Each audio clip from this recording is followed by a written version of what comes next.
Number 1, life of Brian 1979 हुई थी। Catholic धर्म ब्रायन जीसस क्राइस्ट से निकटता से जुड़ा हुआ है क्योंकि वह उसी दिन पैदा हुआ था। उसी समय ईशनिंदा के आरोप लगा रहा था। समूह का दावा है कि वे भगवान का मजाक नहीं बनाना चाहते बल्कि धार्मिक प्रथाओं और कट्टरता का मजाक उड़ाते हैं। फिल्म आखिरकार सिनेमाघरों में रिलीज हुई और कई धार्मिक लोगों के विरोध के बावजूद यह एक वास्तविक सफलता थी। नंबर 2, ले मेप्रिस 1963 जीन-ल्यूक गोडार्ड की उत्कृष्ट कृति। जिन अभिनेताओं से मूल रूप से फिल्म के लिए संपर्क किया गया था वे स्क्रीन पर दिखाई नहीं दिए। ब्रिगिट बार्डोट और मिशेल पिकोली ने युगल की भूमिका निभाई और निर्माता गोडार्ड के खिलाफ थे। उनमें से एक ने अंततः शूटिंग के बाद बर्दोट के एक नग्न दृश्य को जोड़ने पर जोर दिया, इसलिए वह स्क्रीन पर अपने शरीर के सभी हिस्सों का नाम अपने पति को देती दिखाई दी। यह वह दृश्य है जो अंततः फिल्म में सबसे अधिक संस्कारी बन गया। नंबर 3, ले पेटिट सोल्डेट 1963 जीन-ल्यूक गोडार्ड ने फिल्म ले पेटिट सोल्डेट का भी निर्देशन किया था, जिसे दिखाए जाने से पहले ही सेंसर कर दिया गया था। फिल्म अल्जीरिया के साथ युद्ध के बीच में एक भगोड़े को दिखाती है और उसके लिए माफी मांगती है, इसलिए सूचना मंत्री ने सेंसरशिप का आदेश दिया। एक संदर्भ में जहां सैन्य टुकड़ियों को लामबंद करना पड़ा, इसके विपरीत पर प्रकाश डालने से एक घोटाला हुआ। एक प्रेम और राजनीतिक फिल्म, यह आखिरकार 3 साल बाद रिलीज हुई। नंबर 4, एमी का पीछा करते हुए 1997 सबसे पहले LGBTQ पात्रों और विषयों के साथ खुलेपन के लिए फिल्म की सराहना की गई थी। हालांकि बहुत से लोग अभी भी इसे अपनी पसंदीदा केविन स्मिथ इंडी फिल्मों में से एक मानते हैं, सामान्य कहानी अब वास्तव में स्वीकार्य नहीं है।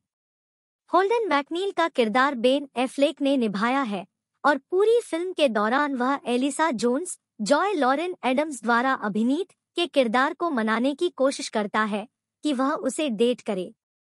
समस्या यह है कि पहले फिल्म में वह समलैंगिक के रूप में सामने आती है। जब वह अंत में होल्डन के साथ डेट पर जाने के लिए सहमत हो जाती है, तो वह उसके रोमांटिक इतिहास पर गौर कर रहा होता है। हालांकि फिल्म उन्हें इस अर्थ में प्रतिपक्षी के रूप में चित्रित करती है। यह आज के लिए एक टोन-डेफ विषय है, जहां सभी कामुकता का जश्न मनाया जाना चाहिए। नंबर 5, पोकाहोंटास 1995 यह डिज्नी क्लासिक उन पहले संपर्कों के बारे में है जो अमेरिकी मूल निवासियों और अमेरिकी मूल निवासियों की भूमि पर आने वाले पहले गोरे लोगों के बीच बने थे। यह एक मूल अमेरिकी महिला पोकाहंटस और एक सफेद विदेशी जॉन स्मिथ के बीच होने वाले रोमांस को चित्रित करता है। वह नाविकों के एक दल के साथ है और फिल्म उन संघर्षों का एक पूर्ण सफेदी है जो अमेरिकी मूल निवासियों के श्वेत उपनिवेशवादियों के साथ थे।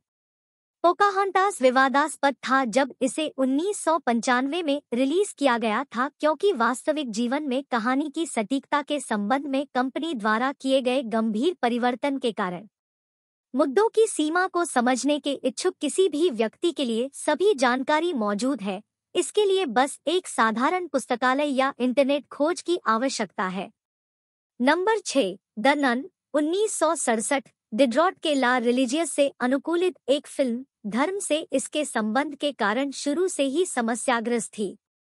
यह फिल्म लगभग कभी भी सिनेमाघरों में रिलीज नहीं हुई क्योंकि प्रीसेंसर इसके ईशनिंदा चरित्र से जुड़े थे। कुछ कैथोलिक संघों ने फिल्म को नन के लिए अपमानजनक माना और सरकार ने इसे सेंसर करने का फैसला किया।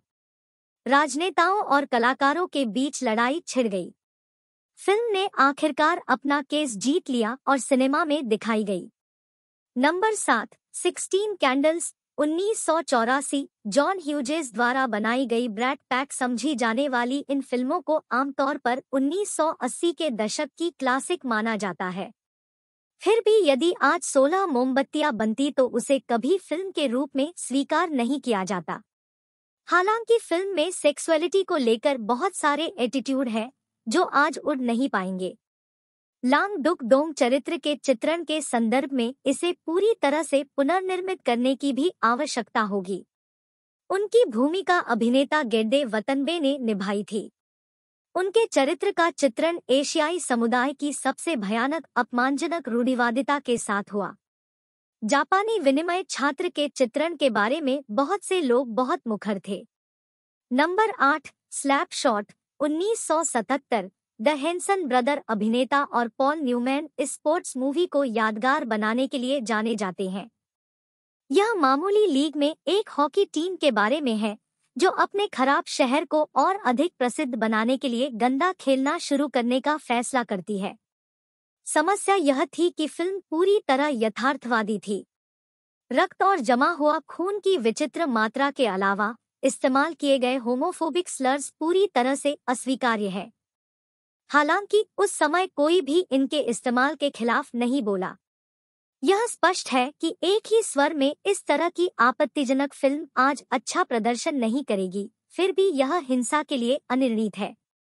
उम्मीद है कि स्टूडियो में काम करने वाले लोग थोड़े और पढ़े लिखे हो गए होंगे।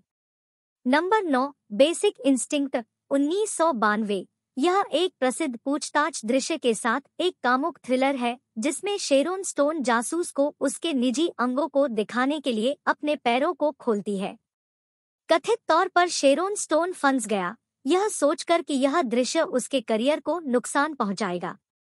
Motion picture association of America ने फिल्म को 17 साल से कम उम्र के दर्शकों को अनुमति नहीं के रूप में रेट करने के लिए मतदान किया। ऐसे समलैंगिक अधिकार कार्यकर्ता भी थे जिन्होंने समलैंगिक संबंधों को खराब रोशनी में चित्रित करने और उभयलिंगी महिला को एक धूर्त मनोरोगी बताने के लिए फिल्म की आलोचना की। Number 10, man bytes dog, 1992। यह फिल्म एक बेल्जियन ब्लैक कॉमेडी है जिसमें एक सेंसर पोस्टर है जिसमें खून से भरे एक डमी का शॉट है। फिल्म में बलात्कार, छोटे ग्रेगरी और बच्चे की हत्या के बारे में चुटकुले हैं। इसकी रिलीज के समय इसे स्वीडन और आयरलैंड में प्रतिबंधित कर दिया गया था और संयुक्त राज्य अमेरिका में NC-17 रेटिंग थी। फिल्म के आसपास के अधिकांश विवाद समग्र संदेश के बारे में थे। क्या यह केवल हिंसा का एक भद्दा प्रदर्शन था या अपमानित सामाजिक मूल्यों का प्रतिनिधित्व था? लोग अपने लिए देखने की सलाह देते हैं, क्योंकि यदि आप इसे देखते हैं तो आप केवल निराश हो सकते हैं। ऐसी ही बिंदास और रोचक खबरों के लिए कबरी सिंह चैनल व पेज को सब्सक्राइब व लाइक करके अपना सहयोग दे। धन्यवाद।